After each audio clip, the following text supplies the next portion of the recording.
as a function of the angle, the relative angle, and as a function of the electron energy. This set of these two variables are coupled through these differential equations, and that's according to a nonlinear oscillator. That's the FEL pendulum equations, and that's what that is meant by the FEL pendulum equations. So there's these two answers, A and C, are correct. What's meant by femtosecond slicing? Oh, was it there? Okay, there were quite diverse answers. Yeah, femtosecond slicing, that was the method to produce ultra-short X-ray pulses before the free electron laser was actually built. And if you just as a quick reminder, that was this process here. So this was for a synchrotron, where electron bunches fly through an undulator, but in a storage ring. So this is a synchrotron. And then a femtosecond laser pulse is superimposed onto the electron bunch inside an undulator. And that energy modulates, like always, the external electromagnetic field induces an energy modulation in the electron bunch. And since this is a short femtosecond laser pulse, it does this energy modulation only in one small slice of the electron bunch. That's why it's called the slicing method. And then by, again, converting energy modulation into spatial modulation by sending the electron bunch through a bending magnet, which these bending magnets or magnetic chicanes, this is what acts as dispersive elements, which like converts energy into spatial displacement. In this way, it was possible to then spatially displace the slice of electrons out of the electron bunch, which in the second bending magnet then emits bending magnet radiation. Just like in any bending magnet, and relativistic electron bunch emits radiation. But since there's this slice of electrons which is like displaced from the main bunch, now only in this displaced slice emits an ultra short X-ray pulse in slightly a different direction than the main bunch. And then by applying some slits to filter out only this short pulse emitted from the slice, then we get a positive ultra short X-ray pulse. Whereas the main bunch where the slice is missing then has a hole in the pulse that's emitted by the main bunch. So that was the femtosecond slicing method, which can be implemented in synchrotrons. So that's still kind of an interesting method for synchrotrons to produce ultra-short X-ray pulses. Of course, it's not being pursued in many facilities nowadays anymore because we have X-ray free electron lasers now, which produce femtosecond pulses with much higher intensity. So this is kind of obsolete, but actually there's still one facility, the Bessie synchrotron in Berlin, which does this method, and they are trying to optimize different slicing schemes to provide ultra short X-ray pulses also to synchrotron users. Just to mention that it's not completely obsolete, but mainly has been taken over by free electron lasers, obviously. Okay, then what's meant by what are microbunches? Okay, this I guess most of you should have gotten right. Do I see the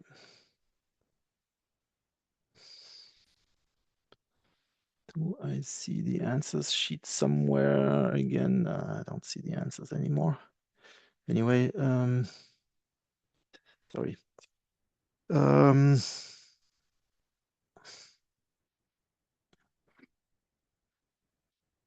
So microbunches, these are small packets of electrons spaced by the wavelength of the undulator radiation, right? This is the right answer, A.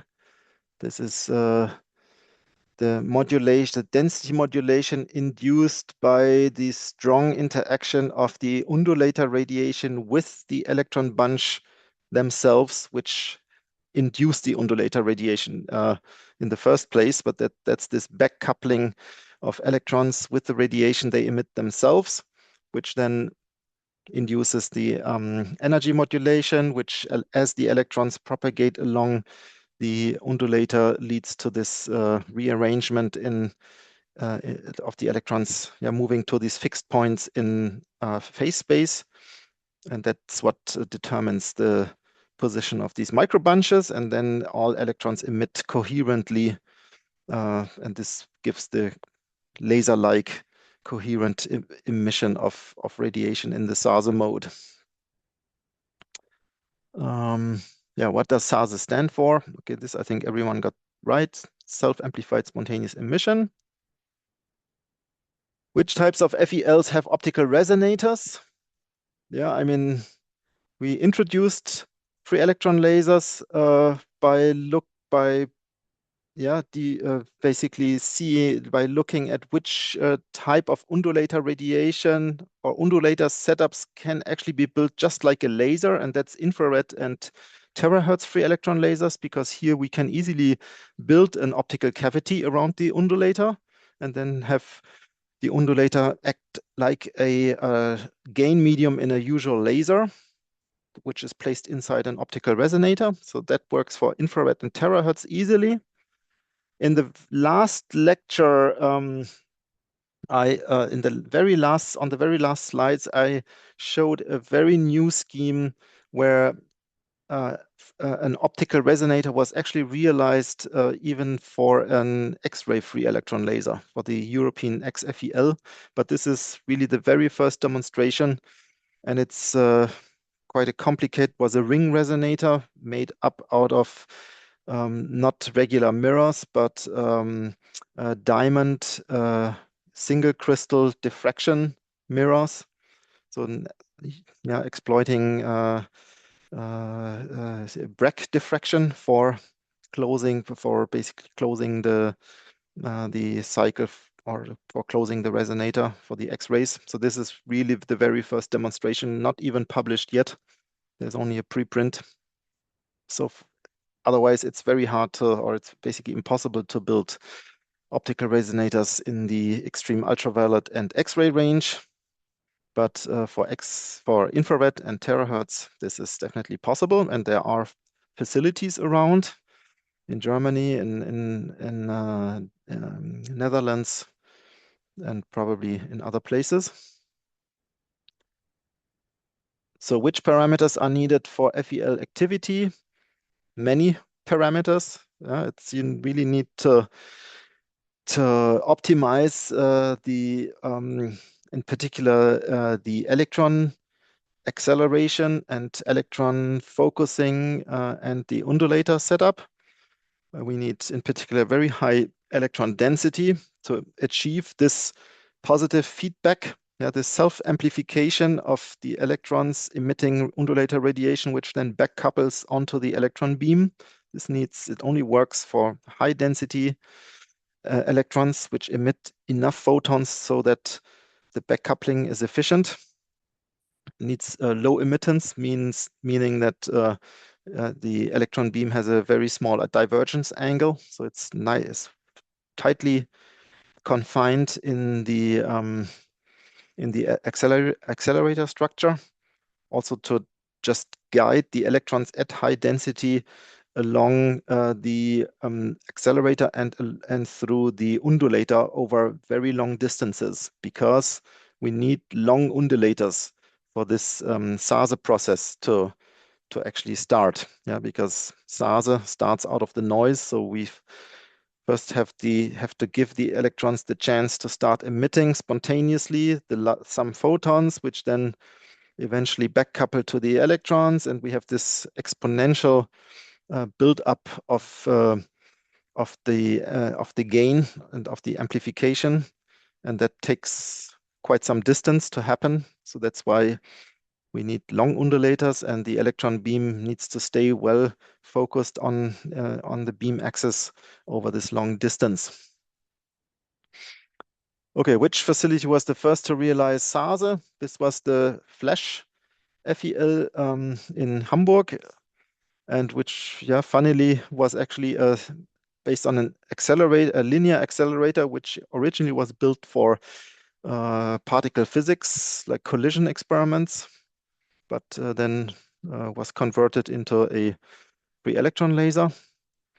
Actually, the same happened to this linear accelerator at SLAC, the LCLS, which also was initially actually Flash was a test facility for linear accelerators for particle physics. The LCLS was actually a linear collider before, and then converted into the first X-ray FEL, whereas Flash was a SASE FEL, but not really in the X-ray. This is only extreme ultraviolet up to just about soft X-ray, whereas LCLS was then really going up to the kilo electron volt range. Yeah, the first seeded FEL was realized at the Fermi FEL in Trieste in Italy, and up to now, this is still the only facility where routinely the free electron laser is operated in the seeded mode. This, however, works only in the extreme ultraviolet range, so not this whole seeded lasing or HGHG method only works in extreme ultraviolet, not X-ray. The most powerful pulses, that's the European XFEL. It's just the longest and most powerful machine, and it also uses superconducting cavities for the linear acceleration. So this is a technology that was really developed in Hamburg at Flash originally, and now it has been then used for these very long and powerful linear accelerators at European XFEL. Yeah, these accelerators are actually around like 2.1 kilometers long. So this is the total length of the European XFEL is like 3.4 kilometers, I think. And most of the length is taken by the linear accelerators to, yeah, accelerate these electrons to these, how much is it again? I think was 20 giga electron volts roughly. Yeah, what are the advantages of self-seeded FELs or seeded FELs in general, where in the X-ray regime it can only be self-seeding? Well, I think this probably most of you got right. The main advantage is that the lasing does not start out of a noise spectrum or out of the noise, which generates a broad and spiky spectrum. But here, the actual lasing starts out of spectrally filtered um, X-ray pulses. So as a result, the spectral bandwidth is much reduced, and also the timing precision is improved. Why are there two undulators in the self-seeding scheme? Okay, for sure. I mean, one undulator is needed to produce the X-ray pulses, which are then spectrally filtered and then injected into the second undulator, which then amplifies these cleaned up pulses from the first undulator, right? That is the way it works. For XUV FELs, there we can apply this HGHG scheme, yeah, high gain, high harmonic generation. That's synonymous for seeded FEL, like seeding by an external laser. And here, the first undulator is needed to imprint an energy modulation by interaction with the seed laser pulse. Yeah, the seed laser pulse modulates the electron bunch in energy. and then the second undulator amplifies the radiation from this pre-modulated, from the pre-modulated electron bunches that come from the first undulator. And the trick is that this pre-modulation from the interaction with the first laser pulse or with the external laser pulse is converted into spatial modulation, into some micro bunching, where the micro bunches or the micro bunch structure contains higher harmonics of the seed laser wavelength. And it's then actually these higher harmonics that are amplified in the second undulator. That's why we can produce radiation at higher harmonics of the seed. Okay, what's the purpose of this magnetic chicane? Magnetic chicane, that's this arrangement of 4 bending magnets. Well, in the case of the self-seeding scheme for X-ray free electron lasers, here essentially the electrons have to be bent around the crystal monochromator that is placed between the 2 undulators. And at the same time, also this magnetic chicane, since it deviates the electron bunches away from the photon beam between the 2 undulators, then so by adjusting the path length of this deviation across the magnetic chicane, we can adjust the timing between the electron bunch and the photon pulse, the light pulse that travels from the first undulator into the second undulator. And we can like tune the timing such that only that part of the electron that part of the spectrally filtered photon beam is actually superimposed with the electron bunch and gets amplified. And in particular, it should be that part of the photon beam which is spectrally cleaned up, where the spectrum is narrow, because we exactly want to amplify a narrow spectrum in the second undulator.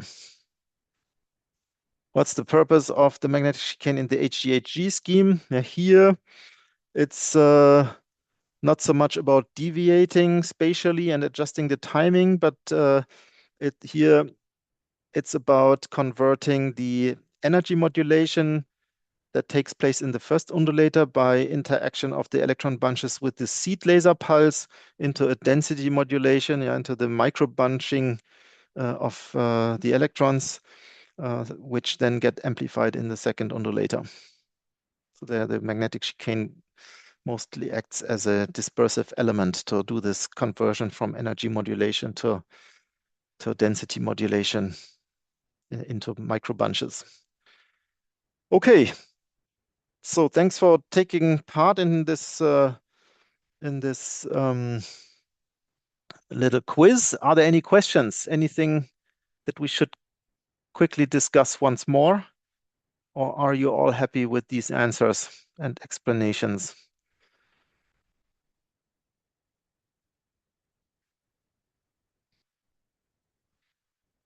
Okay, it seems no urgent questions. Then we should proceed with the first presentation. And I think it would be nice if Pratik Kumar could get started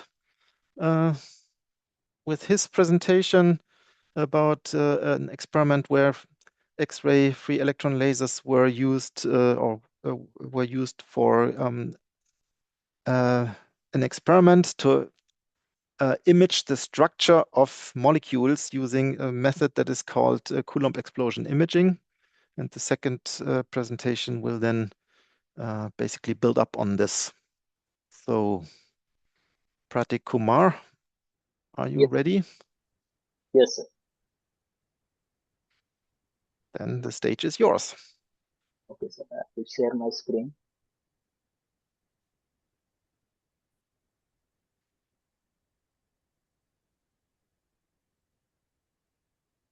Can you see the presentation? Yes.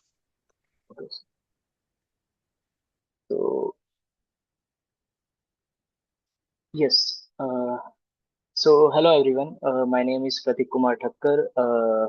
I'm currently a PhD student in the Atomic Molecular Physics group at Department of Physics, IIT Madras. So, today I'm going to be uh, talking about this article that was published in Nature Physics in 2022. It was on X-ray multiphoton induced Coulomb explosion images that images a complex single molecules. Some of the leading authors are mentioned here. So moving on.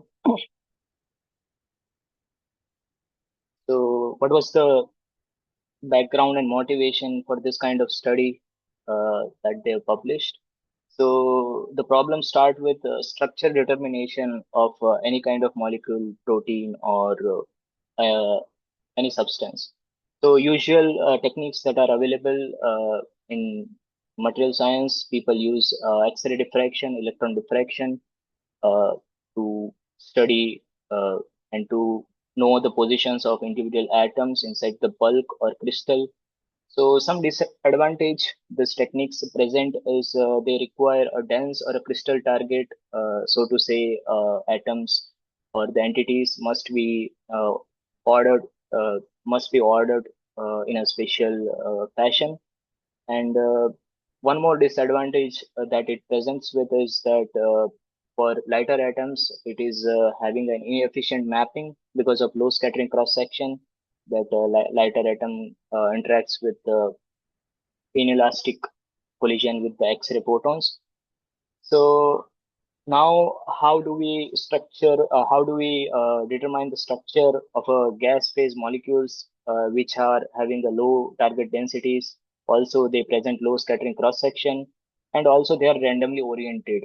So it's quite challenging to tackle this problem. So this article discusses about Coulomb explosion imaging, which will help uh, with this problem, and we will be identifying how structure determination for a gas phase molecules can be done. So it involves Coulomb explosion imaging, which involves multiple steps. First and foremost requirement is intense femtosecond X-ray pulses, which they have used it from European XFEL, which professor has discussed in his course. So they use intense femtosecond X-ray pulses, which are focused to 1.4 micrometer focus size.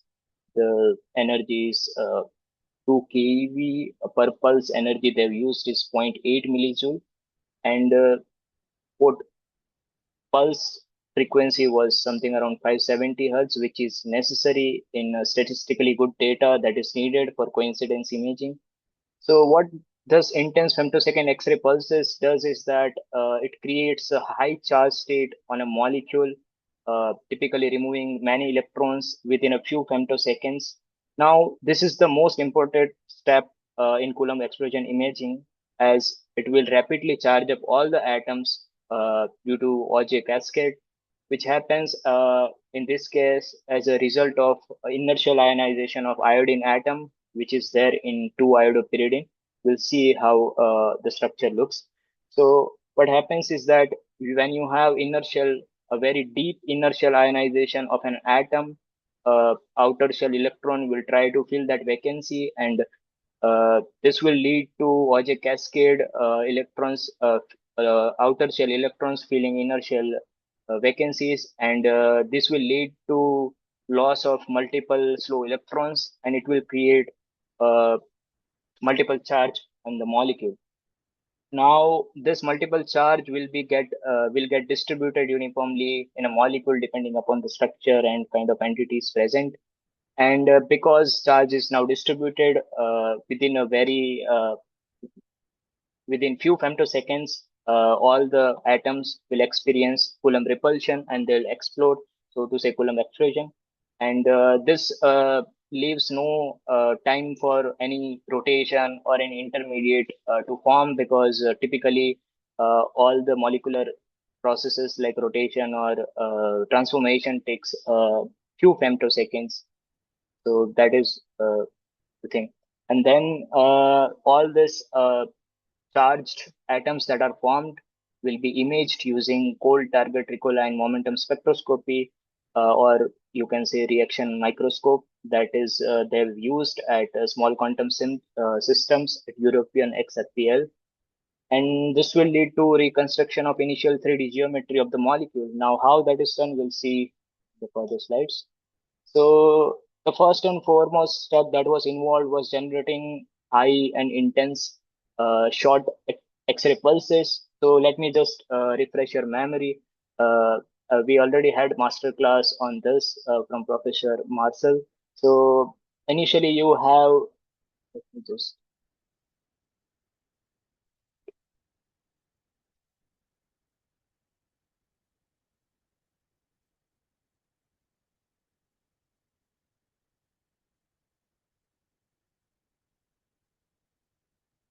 uh, can somebody help me with how do I hit the pointer here?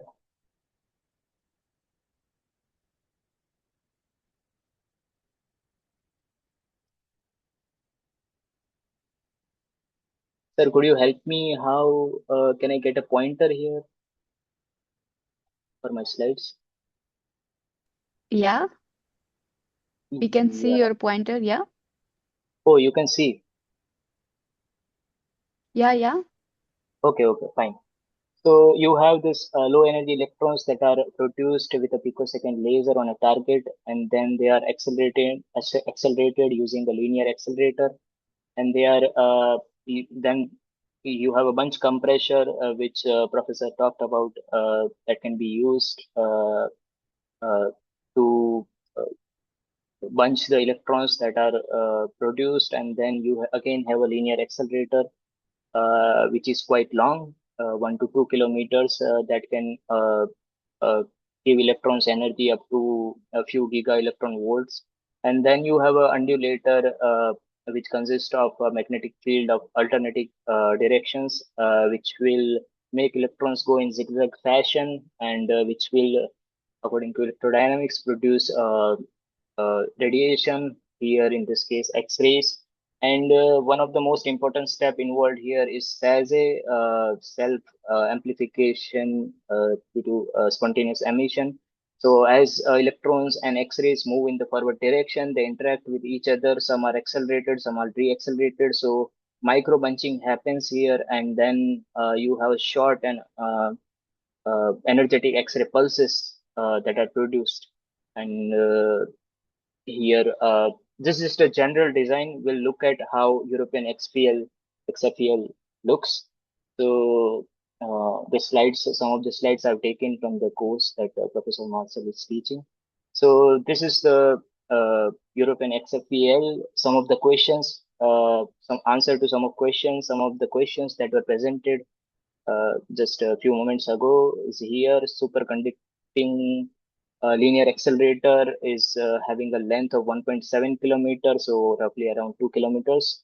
And you also have a long undulators, as SAS requires some time for it to uh, uh, occur. So yes, and these are the superconducting accelerators that are present at European XFEL, which are operated at 2 Kelvin. So basically, this generates a photons of energy larger in some keVs, but here they have picked 2 keV photons. Pulse frequency they could get is 250 to 570 hertz. Pulse energy that they have used is zero point 0.8 millijoule. And till this date, people have not directly measured the pulse width, but indirect results suggest that it is somewhere around 10 to 20 femtoseconds. So here in theoretical considerations, they have taken 10 femtoseconds. So moving on, the second most important part is the Coulomb or the reaction microscope.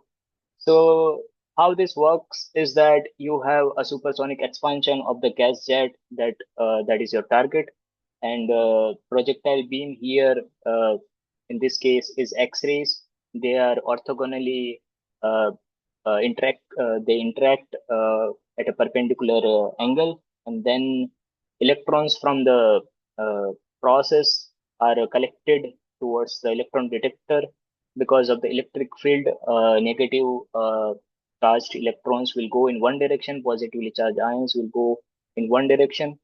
And here electrons do not have much importance in this experiment. So multiple fragment ions that are produced will be detected on a positive sensitive detector.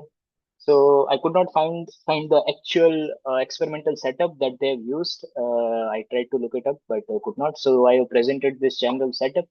So position sensitive detector typically consists of an microchannel plate where ions bombards and some electrons that shower after MCP are directed towards typically if it's a phosphorus screen, then you need a CCD camera to look at the positions of particular ion fragments. Or you can use DLT, which is a delay line anode, which can present with XY positions of the momentas that hit the detector. So here the base pressure in the vacuum in the chamber that was used was 10 to minus 11 millibar. And when the experiment was performed, it went up to 10 to minus 10 millibar, and which is necessary for coincidence conditions, as it requires a very low density beam. So some of the advantage that the setup presents is that it has a higher sensitivity for diluted samples, here gas, which was not the case in XRD or electron diffraction, which we were talking about. Also, it presents equal sensitivity for lighter and heavier atoms. So here, suppose in molecules you have hydrogen atoms, this is a very uh, advantageous setup that you can use. Also, all the molecules that are randomly oriented can be detected in coincidence, and they can be from lab frame to molecular frame, they can be reoriented. And for individual molecules, you can reconstruct the geometry. So how this works is that initially, if you have a molecule which consists suppose, let us say ABCD is a molecule, and then you have a intense X-rays which produces high charge on the molecule, and you have multiple electrons that leave the molecule. So, as I said, due to Auger cascade and Coulomb explosion, within a very few femtoseconds, all the atoms are individually charged. Now, final charge on the atoms depends on the kind of process and the structure that molecule has. And here, for example, mm, so how this works is that when breakup happens at a t is equal to 0, different fragments that are formed with unique mass by charge ratio are detected with a time of flight, uh, and a position also will be recorded. So you will have X and Y information for a particular fragment that falls on the detector, and time of flight also. So yes, and one of the examples that are presented here is of a CO2 molecule, which when fragments generates multiple fragments via multiple channels. So it will form islands of with a slope which looks like minus 45 degree on the screen when you have X and Y axis to be time of flight of pair of ions that you choose to study. So yes. So now I'm going to present the results of this article where they have used 2-iodopyridine and 2-iodopyrazine for the study. So they have chose conventions for this molecular frame as uh, the iodine which lives in a particular direction. They have chosen it as a z-axis, and n whichever direction it follows will form the YZ plane for this molecule. It's a planar molecule, so it will decide the plane of the molecule, and hence you can have x-axis as well by this convention. So why this molecule was chosen was because if you could have chosen a benzene also, but then you will not have a way to decide a molecular frame because you need a marker atom. So iodine here can act as a marker atom so that you can decide a particular axis with particular atom. And then you have a lighter and heavier atoms in this molecule. So this makes it as a complex molecule, ideal for this kind of study. And also one more consideration that it needs is that it should be able to form in a gas phase very easily. So you need a high vapor pressure, and it needs to form an effusive beam. So that was also into consideration. Also, this iodine atom, because it is larger and multiple ionization potentials of iodine, if you look it up, are lower compared to nitrogen and carbon. So most of the X-rays are absorbed by the iodine by inertial ionization, and then it transfers the charge uniformly on the molecule, which causes Coulomb explosion of all the atoms that are in the molecule. So it's a heavy absorber. So these are some consideration which went into choosing this target.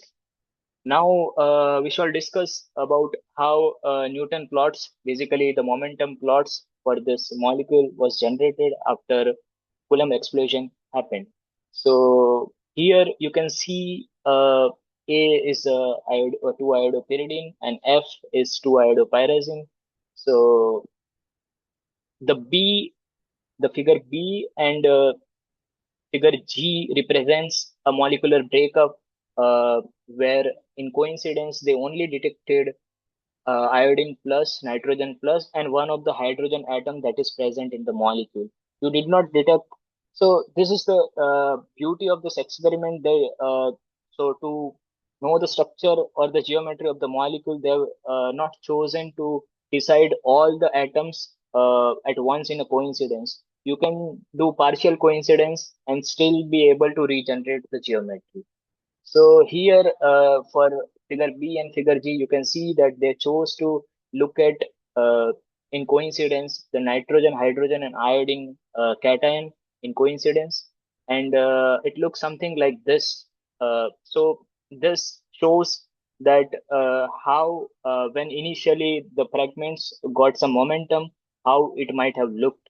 This you can generate based on the XY position that you have for individual atoms, and then you can transform it to the momentum space, and you can have this Newton plots. So this works as in molecular frame. In the center of mass frame, you have the sum of the momentum to be zero. So only events that presents with the sum of the momenta to be zero are true coincidences.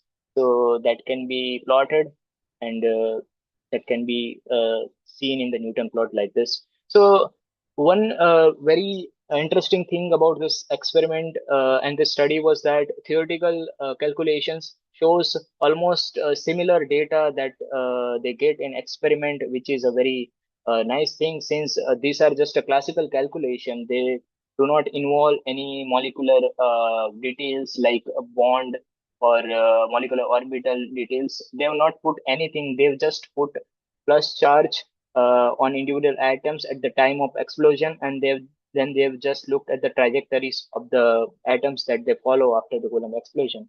So it is interesting to see that it is well able to regenerate the experimental data uh, because of the X-ray pulses that we have used, which are leading to charge up of the molecule and individual atoms quite quickly. So this is to say that if you have an initial position of atoms and if you put a plus charge on them, then how the trajectories would look. So the European XFEL played a very important part in this experiment because that only made it possible to have a quick charge up of all the atoms. So here we can see that iodine atom is not visible because it has a large momenta and has a heavy charge. So you can see the hydrogen atoms that are emitted after the Coulomb explosion. Nitrogen also you can see. Now you can see that here the black dots represent hydrogen atoms from the theory. You can see that the momenta that theory presents with for hydrogen atoms it is quite large. But however, in experiment we do not see that. You have the axis here. You can see the atomic units are used. So In experiment, why the momenta are smaller, which is because in theory they have not put how the charge distribution or the bond length changes when pulse hits the molecule.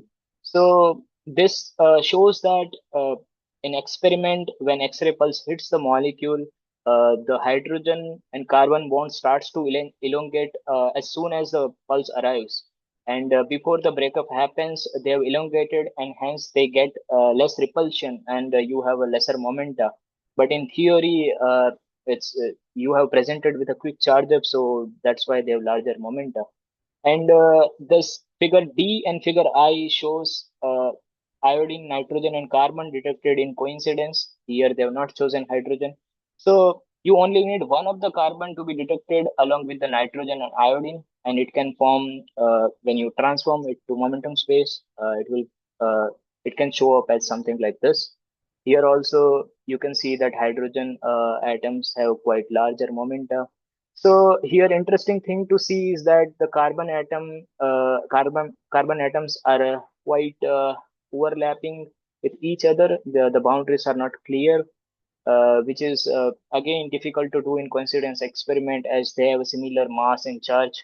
So, but C2 is quite interesting to see that. Uh, it got repelled by both iodine and other carbon atoms, so it could not move much. So the lowest momenta in this diagram that any atom has is the second carbon that is closest to iodine. Now this is quite counterintuitive also, as it is near the iodine atom, which is mostly highly charged. So charge transfer could have happened between carbon and iodine, and C2 could have got higher charge and higher repulsion, but that is not the case. So we'll see in the upcoming slides why that is the case. So yes, so these are some Newton plots where you can see the moment of the atoms in coincidence. So now we come to time dependent geometry.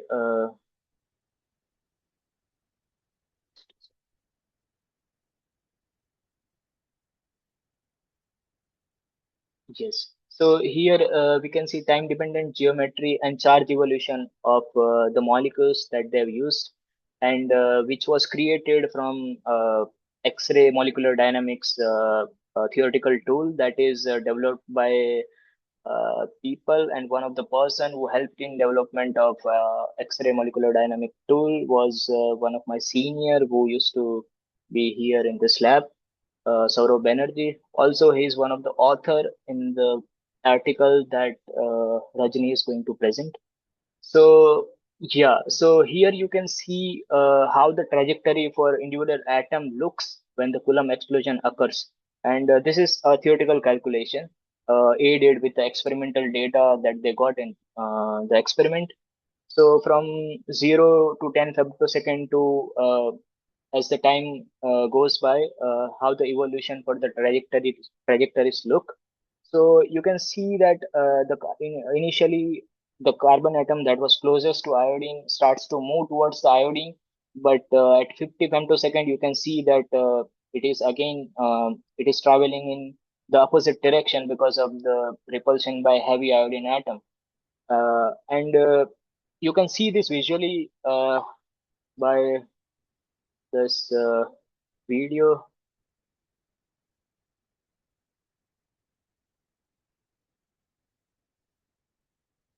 So I'll try to move it slowly. You can also track down the pulse, how it is evolving with time, and how this trajectory for all the individual atoms look. So initially you can see that the carbon atom closest to iodine atom is trying to move towards the iodine atom, but then again it comes back and goes towards the other carbon atoms. So yeah. So also, you can look at the average distances between the bonds, different bonds that are present in the molecule, and how they evolve with time. So you can look at the carbon-hydrogen bonds. They evolve quite rapidly. As soon as the pulse arrives, within few femtoseconds, they elongate and they cross 10 or 12 angstrom within 20 femtoseconds. And all the carbon-carbon bonds and the carbon-nitrogen bonds evolve similarly, and they evolve quite less rapidly compared to carbon-hydrogen bonds, which is, I mean, expected as hydrogen is lighter and can move quite quickly. So, yes, and the interesting thing here to see is again iodine carbon bond distance, which initially decreases because carbon tries to move towards iodine and it reaches a minima around 30 femtosecond and it reduces by half. It was initially 2 angstrom, it becomes around 1 angstrom. And then as the time proceeds, you can see that it tries to move towards the other carbon atoms and iodine also flies away. So it increases. So this is interesting to see. And also the average charge is for individual atoms is presented here and how it evolves with time. So you can see that hydrogen atoms, all the atoms actually, initially the charge on them increases. And for hydrogen atoms, after reaching a maxima, it decreases and then it saturates. Now, this happens because of a phenomena that does not allow the further charging of the hydrogen atoms, which we'll see uh, in next few slides. So for other carbon atoms and nitrogen atoms and iodine also behave similarly in the case of average charge. Uh, we'll see the charging of hydrogen atoms and how what is the reason for them to behave like this. So rising at some point up to a point and then saturating after it. So this is the reason they have calculated using a theoretical tool where they have put carbon and hydrogen, making one of them charged and one of them neutral in a cavity. So you can see that carbon has a outer orbital, which is lower in energy than hydrogen. And yes, so as time goes by, so here A figure is at 0 femtosecond and B figure is at 10 femtosecond and C is for 14 femtosecond. So you can see that as the bond length changes or increases, the hydrogen moves away from the carbon atom and it presents with a barrier which does not allow charge transfer from carbon to hydrogen or one way it is allowed because carbon has an orbital which is higher than hydrogen. So an electron from carbon to hydrogen can go and neutralize the hydrogen cation and reducing the charge on the hydrogen. So one way electron transfer from carbon to hydrogen is allowed after a point, but the other way around, the electron from hydrogen to carbon cannot travel because of this barrier. So that is why some of the hydrogens are neutralized and overall charge on them reduces after a point and then saturates because the barrier becomes higher than both of their ionization orbitals. So yeah, this was the consideration that they could not put in the theoretical tool that they were using. So this is how experiment actually helps you improve the theoretical tools here also. So again, site-specific charge abundances. If you want to look at them, how the charge evolves on individual atoms, uh, then you have to when you have a Newton plot for the moment of all the charged atoms, you have to normalize them. Here they have divided the moment of iodine atom with the moment of iodine atom. So then you can see that earlier the carbon atoms had this fuzzy momenta plot, and now they are quite clear after normalizing with the moment of iodine. Then they have 2D fitted the distribution that they got and center of all the peak of all the 2D Gaussian plots, they used it to extract the site-specific charge on individual atoms. So now we'll see how the charge state distribution of different carbon atoms looks in different coincidence channels. So the coincidence channels where you are looking at iodine and nitrogen only having a charge of +1, their carbon also has a charge of +1. 90% of all the carbon atoms have +1 charge, and some of the carbon atoms also have +2 charge.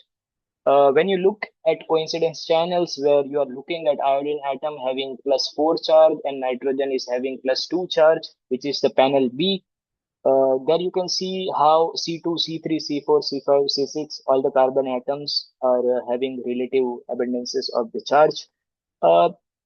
So the bottom panel gives you the theoretical calculation that they have done, which you can see that it is not correct, or so to say, not accurate for the C2 atom. Now, again, this is interesting because why it could not uh, take into account the C2 atom with the correct charge state abundances. So that is because in the experiment where you have a high charge on iodine atom, the partial positive charge that is generated on the ring tries to move towards or away from the iodine atom, because the partial atom on the partial positive charge on the ring will try to stay away from positive charge that is there on iodine.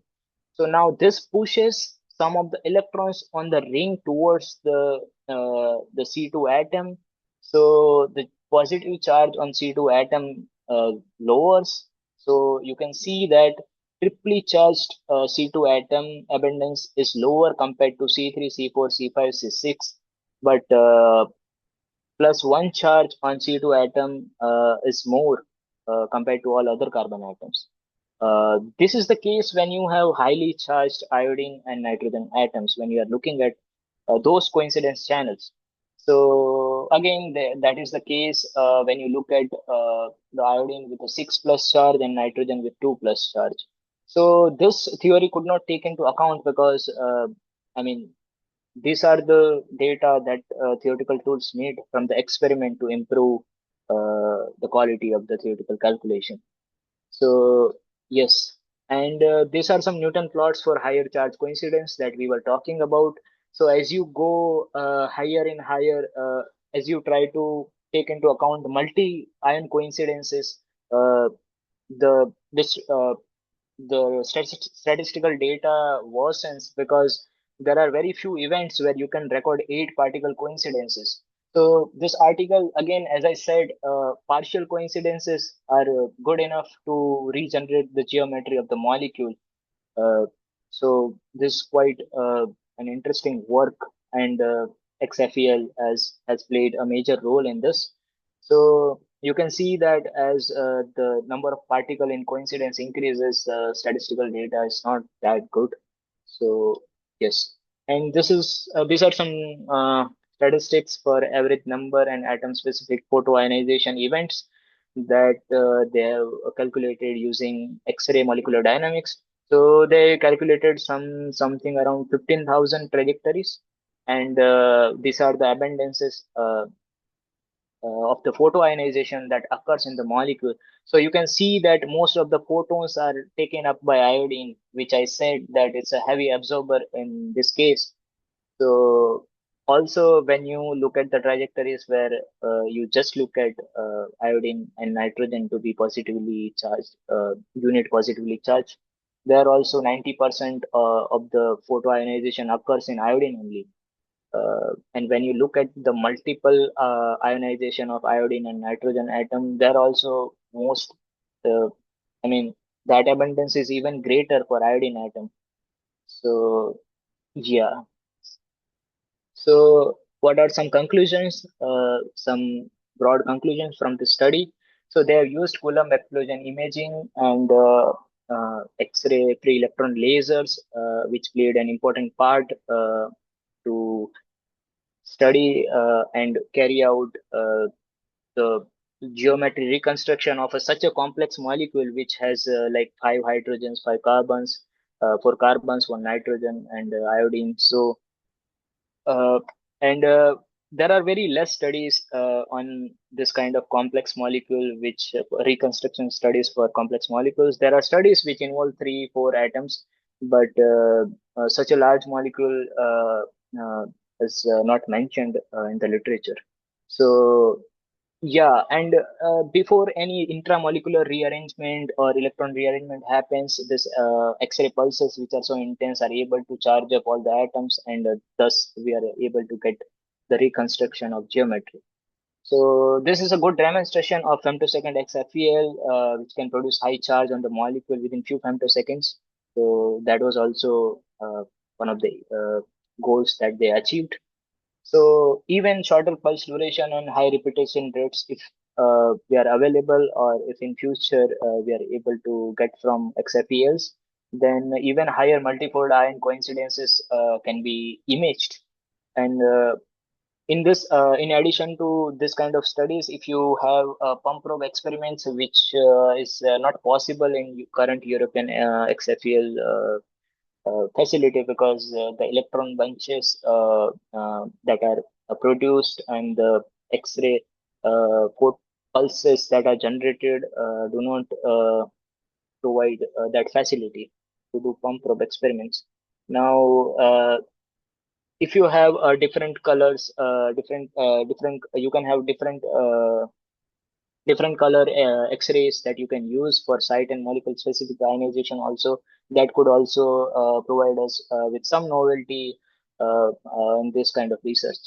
So now the theoretical tools, as you have seen, were not able to completely get around the reality of this kind of experiment. So this kind of experiments can aid in helping and improving theoretical tools that people can use in a better manner for the next experiments. So yes, so thank you for paying attention.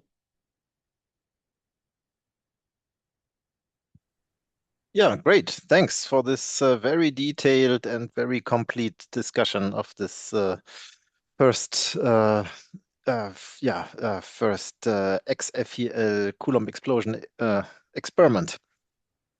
So, I mean, time is already a bit progressed now. We have 8 minutes left until the official end of this session. So, the question is, should we just continue? I mean, Rajni, you will probably not need that much time as the previous speaker, or I mean, if everyone would like to finish in time in 8 minutes from now, then we should have to push back the next presentation. If you guys are fine with staying awake another 15 minutes or so, or Rajni, how long would you think will you need for your presentation? I think I will need less time because Pratik already covered a few slides of mine. So Okay. yeah, it will take less time for me, I can say. So are you all fine with maybe staying awake another like 5 minutes longer than usual? Then it would be good to just proceed and have the next talk. Are there any objections? Anyone who needs to leave in 7 minutes from now? No. If this is not the case, then it seems then I think Rajni, please just go ahead and yeah, your presentation will be a bit shorter, I guess. Yeah.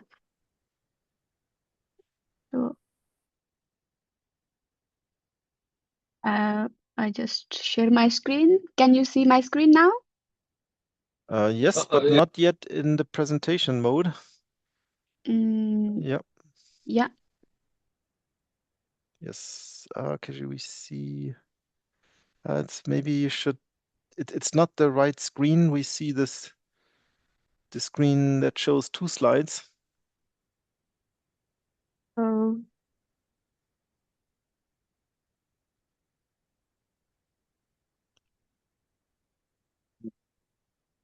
Maybe you should share the main screen. yeah. Is that the main screen? Yeah. Can you see now? Yes, that's better. Mhm. So, hello everyone. My name is Rajni, and I am a PhD student under Professor Marcel Modrich in University of Kassel. And today I will talk about a very recent paper that experimentally images the quantum fluctuations in a complex molecule.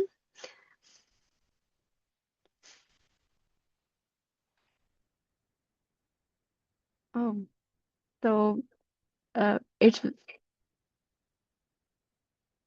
important to know what are the quantum fluctuations before proceeding ahead. As Pratik already told that I am also going to use the same in my paper also. This is the same molecule, the 2-iodo-pyridine, and this is called molecule, and so it has very less vibrations, and we are considering this uh, molecule in its ground state fluctuations. That's why the quantum harmonic oscillator model can also shoot to explain the quantum fluctuations.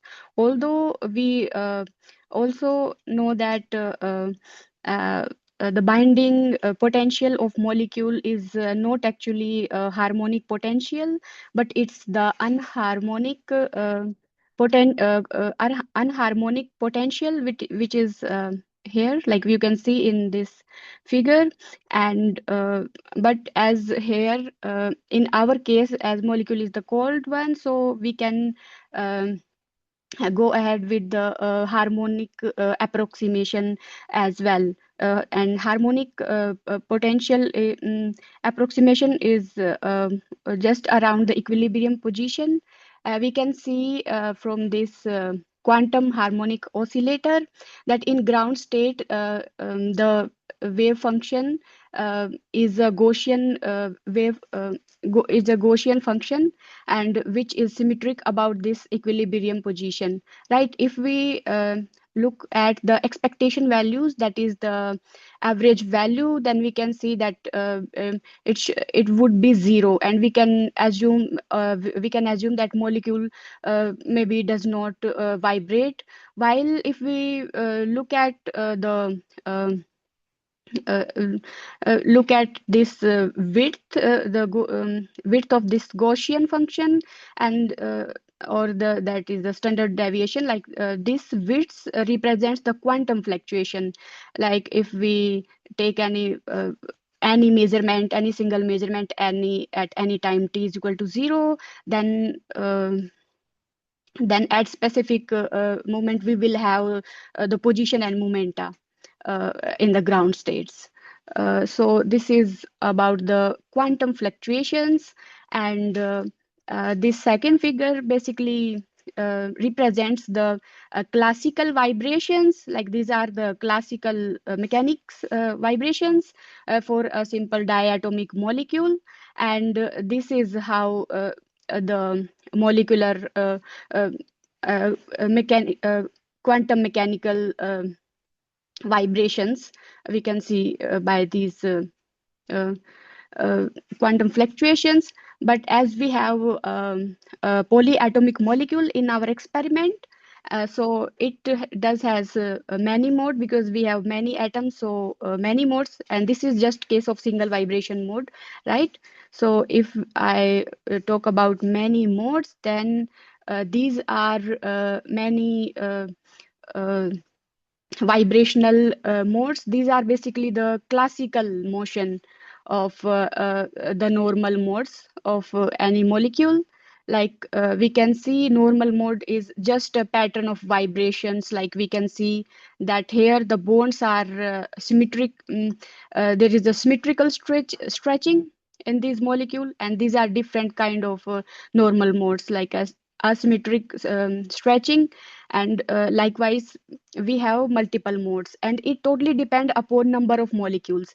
Like as I already told you that we have two pyridine molecule which has 11 atoms in total, so it does have 27 modes, and so we can have stretching modes. There is a different formula that we can calculate the number of modes. So this is these as we have multiple modes, and this is very complex uh, to understand these classical mechanics.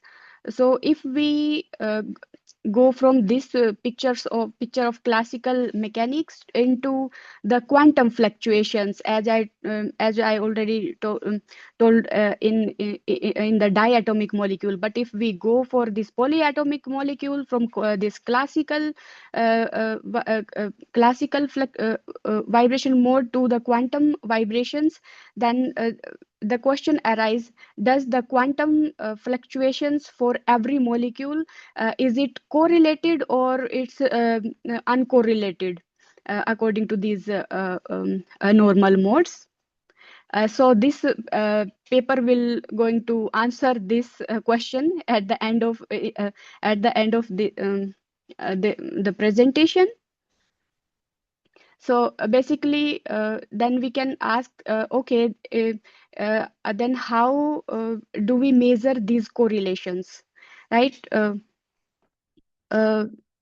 so we there is so we can measure different correlations by using this Coulomb uh, spectrometer, which Pratik already have told in a very nice way. So I would like to just show you this quick movie. Can Yeah, where we have a jet of molecules, uh, and then we can see the ionization happen, and these at the ions, the positive ion fragments goes in upward direction in one detector, and the electrons goes in another direction in this magnetic field. This is just animated version of the same theory which Pratik already have told, so I will not go in detail in this. But main thing is that we will get the on detector, we will get the position and momentum and position of the fragmented ions, uh, and then this will be correlated, and we can see this from the data analysis later on. This is just the um, Coulomb spectrometer shown. And how do we ionize these molecules? As I told, that ionization happens. This slide is exactly same. I think Pratik already have covered that we use X-ray source, and the photon energy of 2 keV, very short and intense pulse, also duration same, repetition rate same, and all of these are the parameters like for this experiment, because this experiment is just advanced version of the experiment which Pratik already have told you. So I can go ahead. I will not repeat this slide. And also then the question arises, okay, why we use European XFEL? And this slide also covered by Pratik. And why why European XFEL? Because European XFEL has a extremely intense and short duration pulses. So we use this. And why we use X-ray pulses instead of infrared pulses? Although the infrared are a bit cheaper than the X-rays, as we know, because these X-ray pulses efficiently ionize the molecules. and this whole basics already covered by Pratik in very explained way. So because of shortage of time, I can skip this if you allow me. And uh, yeah. Okay, and Pratik also covered this one. Why only this molecule we selected? Uh, because also we can take benzene, but here we select this 2-iodopyridine molecule because of this iodine. Basically, this iodine's absorption cross section. Iodine has very high absorption cross section. As compared to like if we compare with the hydrogen, which is very hydrogen's absorption cross section is very less, approximately 10,000 times lesser than the iodine. Still, it's surprising that these hydrogens are also fully ionized.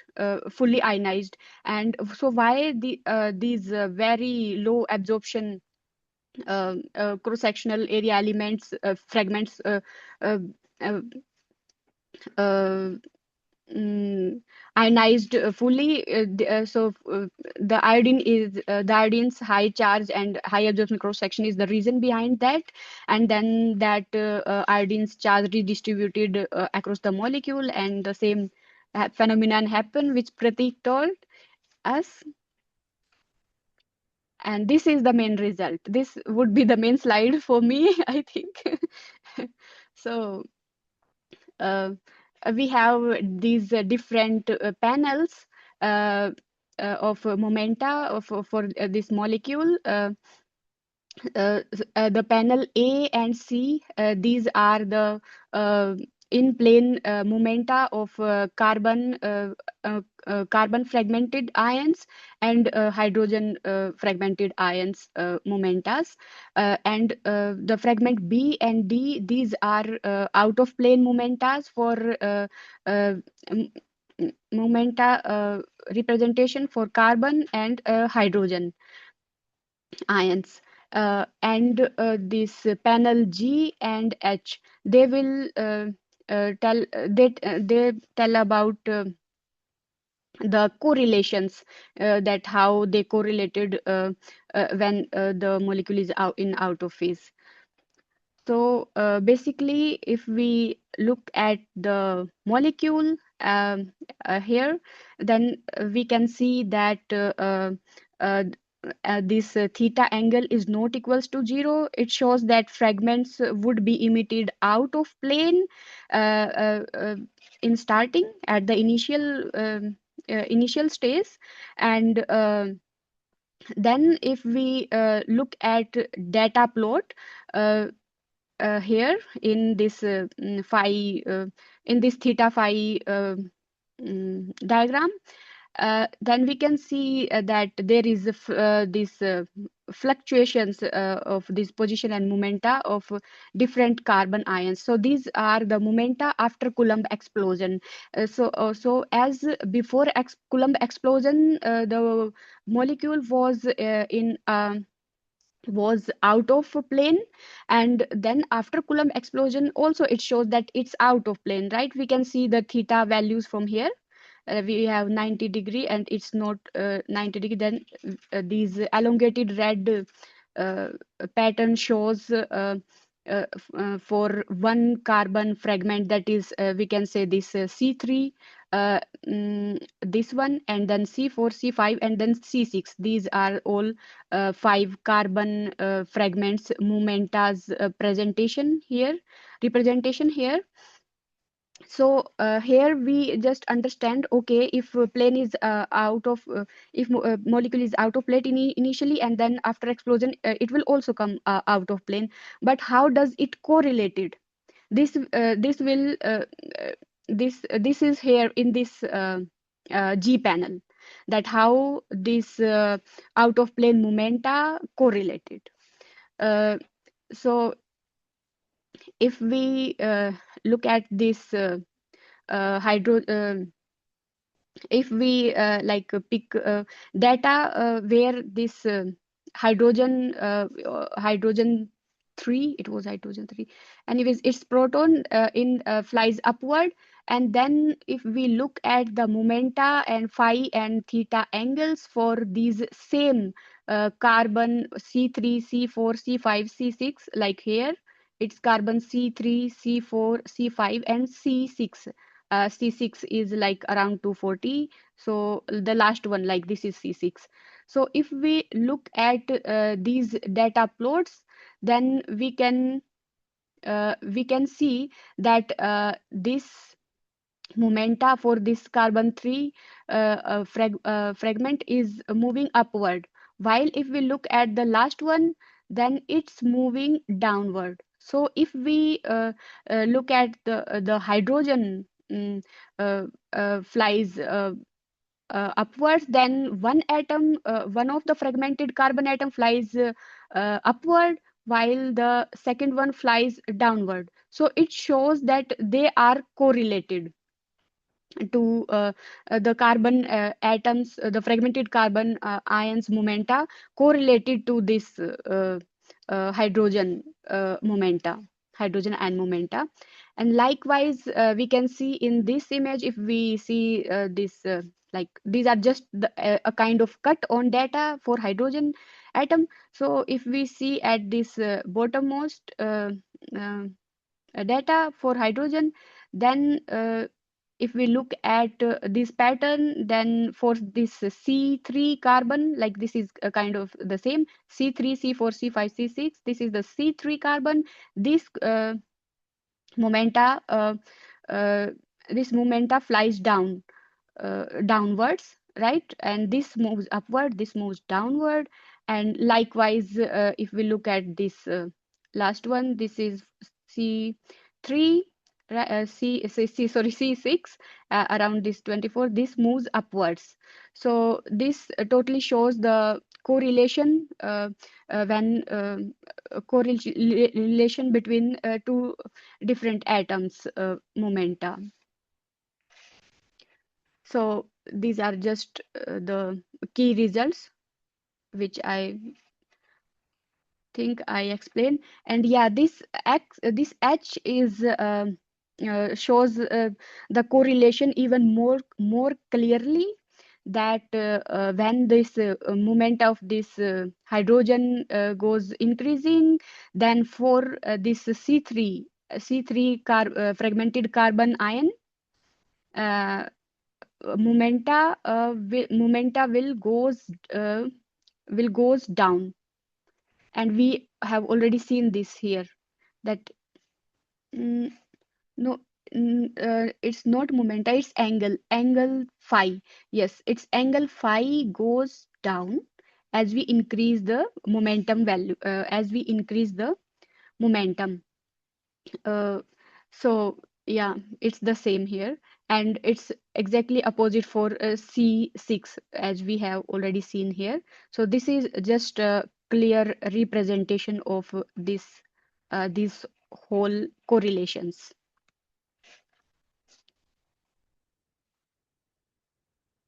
And here is the actual spread of positions in real space of this molecule. So this is the position space distribution of molecule in ground state.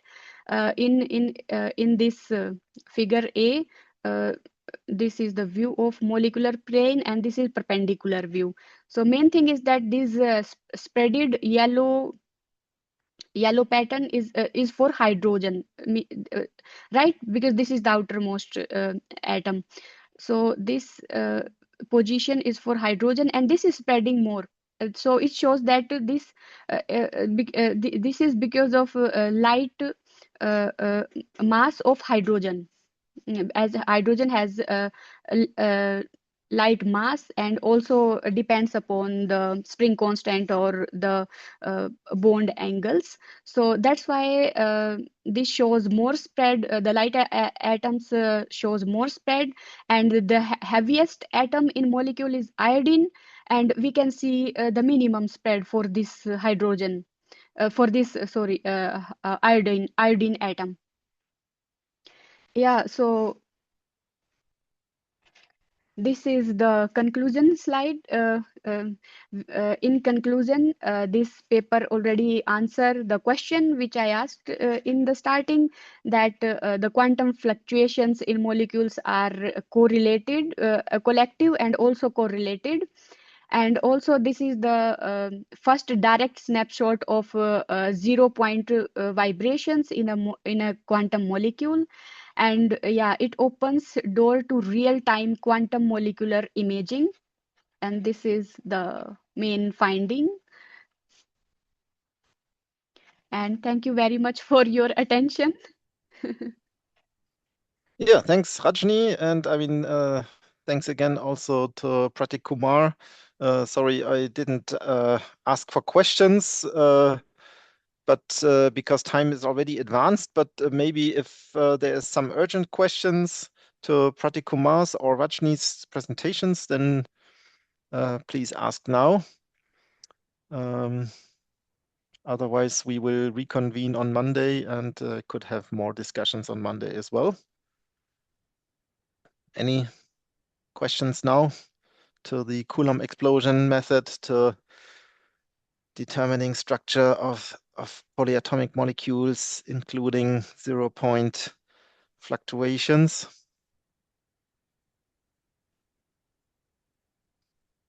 Okay, seems not to be the case. I guess everyone is kind of tired. That's very understandable. Thanks for these excellent presentations. Thanks for your attention, and good night to India. We will meet again on Monday. Bye-bye. Thank you, sir. Bye. Yeah, yeah.